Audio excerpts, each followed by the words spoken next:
Collecting the CEO, CFO certifications and filing them with the SEC is important, and so is collecting all those sub-certifications that go behind them. Today on Zippy Point. I'm Broc Romanek. I'm a big fan of you. So before I bring on Stacey and Bob to talk more about the process of collecting and filing the CEO, CFO certifications, the whole sub-certification thing, I'm first going to tell a story, and then I'm going to cover the basics. My story. I remember the craziness when the Sarbanes-Oxley Act was enacted in 2002. It sort of snuck up on everybody because legislation to fix the horrors of Enron had been hung up for quite some time, and the bills proffered in Enron's wake had just stalled. But then WorldCom blew up. WorldCom was a huge company, and Congress acted fast and nearly unanimous. Us lawyers all had barely time to read through the massive new piece of legislation when it dawned on everyone that there were two provisions in the bill that did not require SEC rulemaking to be effective. They were effective within a mere number of weeks, just 2 weeks, I believe. And they were among the most critical provisions in the act, the ones that could send your CEO, your CFO to jail. This was sections 302 and 906 of Sarbanes-Oxley, requiring certain representations from the CEO and CFO regarding the company's periodic reports that were filed with the SEC, the 10Qs, the 10Ks. There was no time to collect sub-certifications. No one had even thought of that concept yet. And there were no details in the act about how the sub-certifications should actually be filed with the SEC, particularly the Section 906 certification, which was a DOJ thing, not an SEC thing.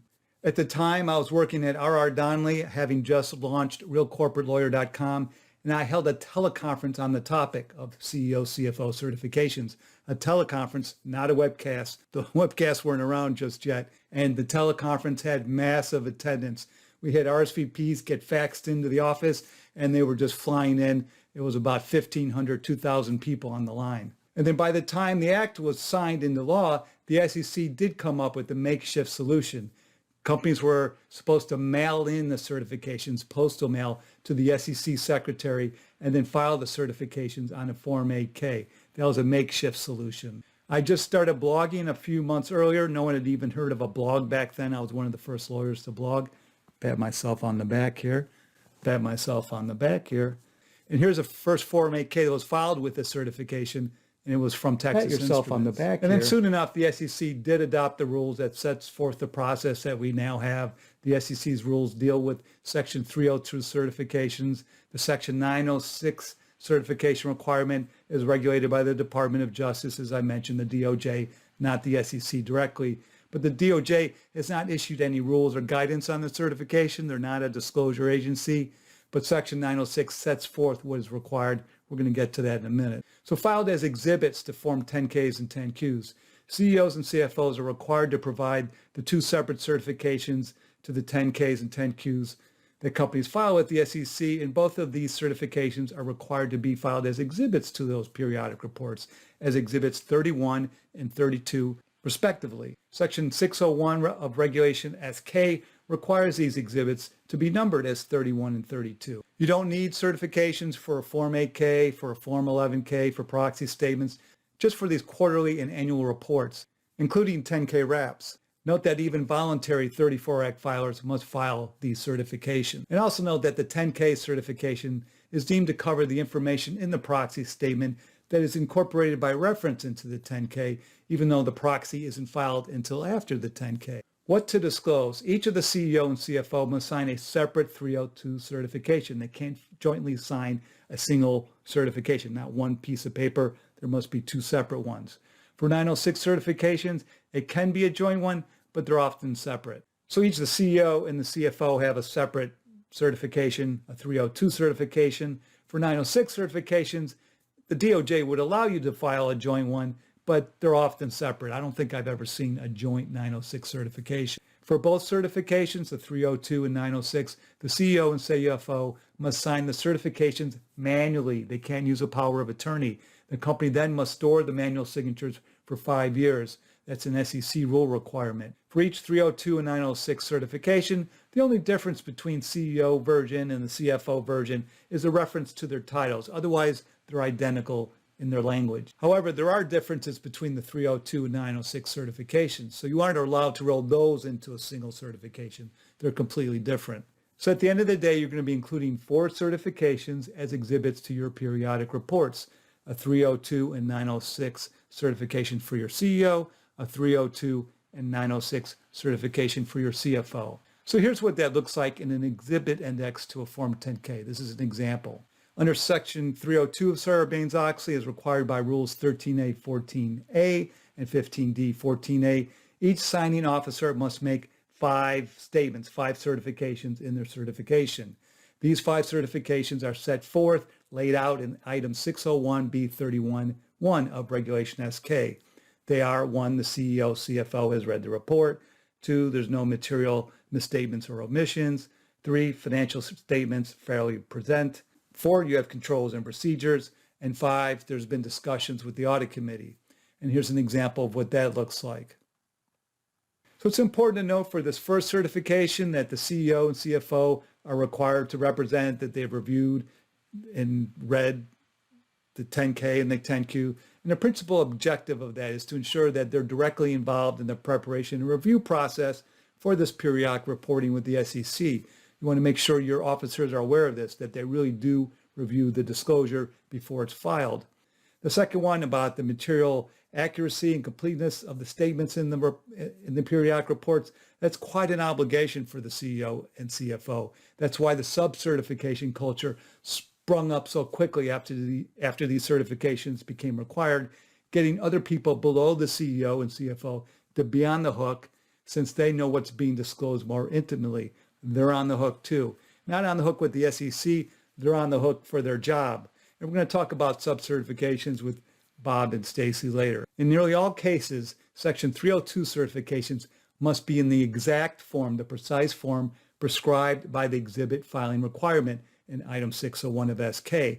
Adding a knowledge qualifier or any other change is not permitted. The SEC has a zero tolerance policy here, a zero tolerance policy, a zero tolerance policy. And the Corp Fin staff will check the certifications if they select a periodic report for review. They'll check to make sure that it's kosher, and you'll get a comment if it's not. And in most cases, you're going to have to amend your 10K or 10Q if it's not in the form they want. I have a separate vid guide about how you amend your CEO, CFO certification, a link to which is beneath this video. Now note that the Corp Fin staff does check the 906 certifications too, even though that's the jurisdiction of the DOJ. The DOJ staff just doesn't get involved in reviewing the 906 certifications at all. These filings are made on the SEC's Edgar database. The DOJ is not a disclosure agency, so the SEC takes it upon themselves to do this. So you can't meddle with the prescribed form of certifications and try to explain it away. Instead, you're going to have to give the certification in the prescribed form and then use a disclosure in the periodic report to explain away your circumstances in the body of the 10K of the 10Q in the Item 307 and 308 of SK disclosures about internal controls and disclosure controls. You just can't do that in the 302 and 906 certifications. There's a prescribed form. I'm saying this a lot, and for good reason. Although Section 906 doesn't have the benefit of SEC rulemaking like Section 302, Section 906A and B do set forth the 2 things that must be included in the 906 certification. One, that the periodic report fully complies with what's required under the federal securities laws, and that the report fairly presents in all material respects the financial condition and results of operation of the company for the periods presented. Those are the 2 things. Now, a Section 906 certification can have a knowledge qualifier. It's the Section 302 certification that can't, that the SEC says, no, you can't have a knowledge qualifier. And some 906 certifications do have a knowledge qualifier. Companies put those in there. So here's an example of what a Section 906 certification looks like. You can see the qualifier to the best of my knowledge. When and who signs. So both Rule 13A.14 and Rule 15D.14 state that the appropriate officers must, at the time of the filing of the report, sign a certification. Rule 302 of Regulation ST governs the signature requirements for electronic filings, including the signatories for these 302 and 906 certifications. And based on Rule 302 of ST, the CEO and CFO must manually sign the signature pages before or at the time of the electronic filing. That's a big deal. It seems like that would be hard to do, but people have to do it. Under this Corp Fin staff interpretation, even if the company doesn't have a CEO or CFO, someone must sign the certification. This can be tricky for a company going through a transition period with their officers. No one wants to volunteer to be on the hook for criminal liability. The DOJ provision, Section 906, has criminal liability attached. The 302 certification is civil liability, the SEC's jurisdiction. And then under this Corp Fin staff interpretation, even if a CEO or CFO is hired or promoted after a period end, they're still required to sign a certification that related to that period that happened before they got the job. The departed officer is not required to sign anything. They're gone. There are compliance and disclosure interpretations from the Corp Fin staff for other situations. Someone serves as both a CEO and CFO. Only one set of certifications gets signed, or two people share the CEO or CFO. Both people sign their own set. So let's bring on Bob and Stacey to talk about certifications in greater detail. Our guests today are two of my favorite people. We have Bob Lamm, who's a partner and chair of the governance and securities practice for Gunster down in Florida. He's been in-house at 6 companies, so he's been around the block. And then we have Stacey Geer, who's been in-house at 3 different companies. And right now she's Executive VP, Chief Governance Officer, and Deputy General Counsel, and Corporate Secretary at Primerica. I'm Broc Romanek, today on Zippy Point. Quick Zips by Zippy Point. Quick and dirty. All right, Bob and Stacey. I feel bad for Stacey because this is what I call 2 pitted against 1. It's 2 bald men against 1 person with hair. But 2 of my favorite people, they know that, and now you know that. We're going to talk about CEO, CFO certifications. It's been around for a while, but some people new to this field might not know what happens behind the scenes. But we're going to start, Bob, with that weird thing about filed versus furnished when you're new to this field and you're trying to get a handle on what that all means. Filed versus furnished really is a function of 2 things. It's liability. If it's filed, you're subject to a greater degree of liability than if it's merely furnished. And also, if it's furnished, you can't. It's not automatically incorporated by reference into your subsequently filed 33 Act documents, if any. You know, I've always felt that the distinction is a little bogus because it's not like you're not subject to any liability for furnished materials. If you have a really bad press release, you're going to get stung on it. But that being said, people are very conscious and conscientious about avoiding liability. So for those who are really concerned about it, that's what you do. You furnish something versus filing it. And at its most basic level, and technically you still do file this as part of an SEC filing that goes electronically to the SEC. Yeah, when I think of the word furnished, I think of someone hand delivering it or yeah, something. I mean it's a very highly defined term under the SEC regs, but you include it in a filing. So yes, it's filed, but it's not filed. Right, it's a legal in italics or something. That's what I was going to do. Filed. Right. So I have a separate vid guide about material weaknesses and internal controls, a link to which is beneath this video. But Bob, how do companies use disclosure as a way to explain their circumstances? Since you're the expert in everything, I thought I'd ask you this question just to sneak this one in there. But it's items 307 and 308 of regulations. This is not a sexist comment, but this is like, how do you put lipstick on a pig? Which is what I think it really is. I mean, I've seen companies use disclosure to do a pretty good job explaining why the material weakness is there, the circumstances that led to it. Usually, if it's done right, you know, you say it's an extenuating circumstance without ever blaming it, but perhaps more importantly, to say what you're going to do or what you have done to address it. You know, I think it can be a slippery slope because if you try and, you know, be cute about it, I think you're putting people off. When there's a material weakness or even a significant deficiency, people don't want cute. They want some candor and humility. And I think the companies that do a good job of it disclose exactly in that way. It's when you try and make it look like, oh, it's not really a big deal. I think they come off very poorly. So like everything else in disclosure, you know, it's really to generate trust if it's done right. And this is the closest way that you can have some sort of a qualifier to your Section 3 certification. Yeah. Is having disclosure in your 34 Act reporting stream. But the CEO and CFO are going to have to sign a 302 certification Exactly. And there can be legitimate extenuating circumstances. I mean, you engage in a merger, and despite all due diligence you do, it turns out that there was something there that just didn't come up, and you put that in context and explain how it happened and why it happened, and say we've taken the following actions, and we'll take some more actions. So it paints the picture. It doesn't sort of blow it off and say, well, it was a mere technicality. That doesn't work too well. So Stacey, when Sarbanes-Oxley was enacted, and after a little period of time, and people realized that internal controls, the CEO, CFO certifications were the biggest deal of the Sarbanes-Oxley Act for companies in terms of their processes, in terms of getting up to speed. And this whole culture of subcertifications arose up so that the CEO and CFO could get more comfortable about what they were signing. And then, those processes were built, and then I don't think there's been any programming, any conference panel discussions about that process. So can you walk us through sort of a typical timeline and process for collecting sub-certifications? Sure. So hitting kind of the practical side, typically subcerts are obtained closer to the end of the 10K or 10Q process. We collect them maybe a few days in advance, maybe a week in advance, just to make sure we have them and can get the people, no one's out of the office. And then we hold them in escrow until the certification meeting that I'll cover in a few minutes. And obviously someone who signs a subcert knows that if there's changes to the circumstances, they've already signed it, they need to let us know so that, if they're unable to sign it or no longer can stand by what they certified to, they would need to let us know that.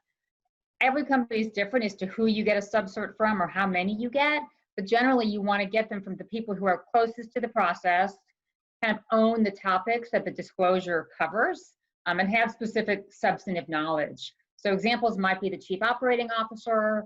You might want to go instead to business line heads if you want to go a little bit, one step down, maybe the head of a foreign subsidiary, the tax professional, general counsel, securities lawyer. Those are the kind of people who would typically sign a sub-certification. I know some companies have a policy that you can't change anything in the sub-certification. I mean, I think if you can't sign something, you need to explain why you can't sign it, and the company needs to work through the issues to fix the disclosure so that you can sign it. But obviously, if someone signs it and has any kind of qualification, that would need to be looked into before the report is. Subcerts will also vary, since who signs it's going to vary. We're a mid-cap company. We have them signed by about 6 people. And the process is really owned by the head of risk and compliance. So that's the person who sends the sub-certifications out to everyone. For us, all the sub-certifications are identical, and they cover topics such as the lack of any material misstatement or omission in the underlying document, compliance with SEC requirements, notice to the disclosure committee of any events that might be material, lack of knowledge of any fraud, absence of any 8K event that hadn't been reported, and acknowledgement that the subcert will be relied on by the CEO and the CFO. And then, at least in our case, we have a couple people that need the securities lawyer, governance professional, and our tax professional have additional certifications attached to ours that speak specifically to kind of those regulatory areas. I know in those early days, I heard horror stories about occasionally there'd be, since it was a new requirement, that someone would get a sub-certification and be like, I'm not going to sign this. And then the company had to decide whether they're going to essentially let that person go if they weren't willing to sign it or not. That was tough. I think companies have gotten past that issue, obviously. It's been now a number of years, but I mean, it's kind of, it goes with the role and responsibility that people are assuming is that, the way they're written is that if you're not comfortable, then you need to make sure that you've informed the right people and made sure that the disclosure is accurate. If we haven't had any situation where someone who's signing a subcert says that something should be disclosed in the document and it's not, and therefore they're not sure what to do, that just hasn't happened because everyone's working together to get to the right answer. And just to embellish on what Stacey said, I think that there's an education process. For example, a public company acquires a company that was privately held before. Depending upon its significance, you may want to have somebody from that new subsidiary certify. If they don't know what it's all about, you got to educate them. That obviously doesn't wait until the last minute. Some of the larger companies that I've worked for that had extensive global operations had some of the issues that Stacey alluded to. Not really understanding what does the SEC mean? What is it? What are we certifying to? And occasionally getting into heated discussions about demands for explicit indemnification agreements in respect of certifications. But I think Stacey's right. For the most part, those have gone away over time. And it's serious business, a Section 906 certification, the Yeah. Department of Justice is involved. And if you're I've worked for those companies. CFO, you can go to jail. I don't know if you can go to jail for signing a sub-certification. I would doubt it. I don't think so. But I mean, unless it was really part of a massive fraud, well, yeah, you're going to jail anyways. I've worked for them too, so that's. So Stacey, what about the actual CEO and CFO? So you have to collect those sub-certifications first. You sort of have a dance here where you have to time it so that they can sign their certifications, I assume, after the sub-certifications are collected? Right. So we have a certification meeting with the CEO and the CFO. It's generally held on the day we're going to file the report. It might be the day before, but it's at the very end of the process. It's after the audit committee has met to go over the report. And at that meeting, we walk through the process. So we'll explain, and we've got like a book of materials, like, a package of all the information that we go through with them. This is how many times the disclosure committee met. These are all the controls that have been taken care of. We'll talk about any big issues that came up in terms of disclosure and discussion. And then and in that packet are all the sub-certifications. And then at the end of that meeting or during that meeting, the CEO and the CFO sign their certifications. That meeting is attended by, obviously, the CEO and the CFO, the general counsel, the controller, the head of risk, and me as the governance attorney. I've seen that done sometimes as sort of a post-disclosure committee meeting.